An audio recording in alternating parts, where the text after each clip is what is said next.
The conflict between Russia and Ukraine, which has its origins in the deep historical, political, and cultural tensions between the two nations, burst into global consciousness in 2014 with Russia's annexation of Crimea. However, the roots of this conflict stretch much further back, into centuries of complex relationships and national identities. Ukraine, a large country to the west of Russia, has historically existed at the crossroads between Europe and Russia. For centuries, it was ruled by foreign empires, including Russia, and later became part of the Soviet Union.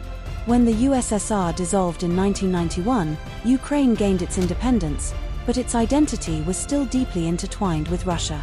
This left the nation divided politically and culturally between a pro-European West and a pro-Russian East. In 2004, Ukraine experienced its first major political upheaval in modern times during the Orange Revolution, where mass protests over a fraudulent election led to a new leadership in Kiev that pursued closer ties with Europe.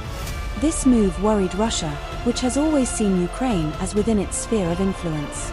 The tug-of-war between European integration and Russian control became a central feature of Ukraine's political landscape. In 2014, after Ukraine's pro-Russian president, Viktor Yanukovych, was ousted during the Euromaidan protests, Russia took a decisive step. It swiftly annexed Crimea, a region of Ukraine with a significant Russian-speaking population and home to Russia's Black Sea Fleet. This move was widely condemned by the international community, but Russia justified it by claiming to protect ethnic Russians and strategic interests. Following Crimea's annexation, Russian-backed separatists in the Donetsk and Luhansk regions of eastern Ukraine declared independence, igniting a brutal war. The Ukrainian military, ill-prepared for conflict, struggled to regain control of these regions, while Russia covertly supported the separatists with weapons, intelligence, and even troops, though Moscow consistently denied direct involvement. Despite ceasefire agreements, the fighting in the Donbass region dragged on for years, claiming thousands of lives and displacing millions. The conflict became a bloody stalemate, with both sides entrenching their positions and regular flare-ups of violence. Throughout the early stages of the conflict, Ukraine sought international support, particularly from the West. NATO, North Atlantic Treaty Organization, a military alliance formed to counter Soviet influence during the Cold War, became a key player in the diplomatic efforts to support Ukraine. While Ukraine was not a NATO member, it had long been a NATO partner, participating in joint exercises and receiving military aid. NATO's involvement was primarily non-combat in nature. The alliance did not send troops to fight in Ukraine but instead provided training, intelligence sharing, and military equipment to help Ukraine defend itself against Russian aggression. The US and other NATO members sent billions of dollars in military and humanitarian aid, though always careful to avoid direct confrontation with Russia, for fear of escalating the conflict into a full-scale war between nuclear powers. Moscow, for its part, framed the conflict not only as a local issue but as a broader struggle against NATO's encroachment on its borders. The Kremlin argued that NATO was attempting to surround Russia by bringing former Soviet republics like Ukraine into its fold. This narrative played well domestically in Russia, where the government has long used anti-Western sentiment to bolster support. Tensions boiled over in February 2022, when Russian President Vladimir Putin launched a full-scale invasion of Ukraine.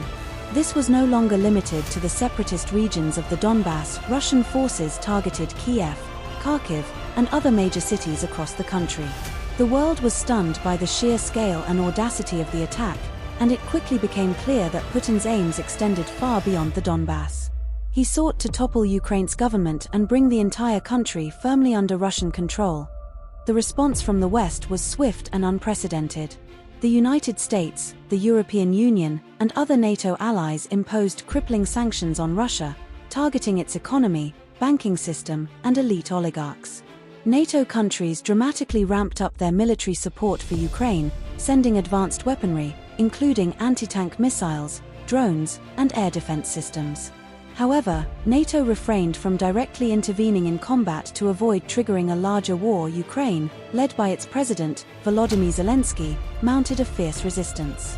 Ukrainian forces, though outnumbered and outgunned, managed to halt Russia's advance on Kiev and push Russian forces back in several key areas. Western-supplied weapons played a crucial role in these successes, especially anti-tank systems like the American Javelins and British NLAWs, which decimated Russian armored columns. As the war dragged on, it became clear that this would not be a quick or decisive conflict. Both sides settled into a grinding war of attrition, with Russian forces entrenched in the south and east, while Ukraine, bolstered by Western arms, launched counteroffensives. The Russian invasion of Ukraine has had far-reaching global consequences. Energy prices soared, particularly in Europe, which relied heavily on Russian gas. NATO saw a resurgence in its purpose, with countries like Finland and Sweden moving to join the alliance. Meanwhile, the war tested the resolve of NATO's unity, as some member states, particularly those close to Russia, feared being dragged into a wider conflict. Russia's invasion also shifted the geopolitical landscape. China, while not directly involved, expressed tacit support for Russia's stance against NATO expansion. The global south, including countries in Africa and Latin America, faced rising food prices due to the disruption of grain exports from Ukraine, a key global supplier. Though NATO forces never entered Ukraine directly, the alliance's role in shaping the war cannot be understated. In addition to providing arms and training, NATO intelligence sharing helped Ukraine anticipate Russian movements, allowing Kiev to better defend its territory.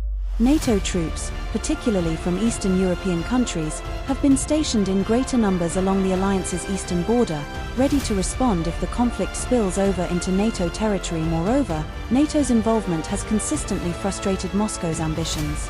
Each step NATO took, whether sending weapons, deploying troops to neighboring countries, or holding joint military exercises, was seen as a provocation by Russia. Yet NATO's restraint, refusing to send troops into Ukraine or establish a no-fly zone, prevented the war from escalating beyond Ukraine's borders. As the war continues into 2024, both Russia and Ukraine remain locked in a devastating and costly conflict. Ukraine, with significant backing from NATO and its allies, has regained some territory, but Russia still controls large portions of the east and south.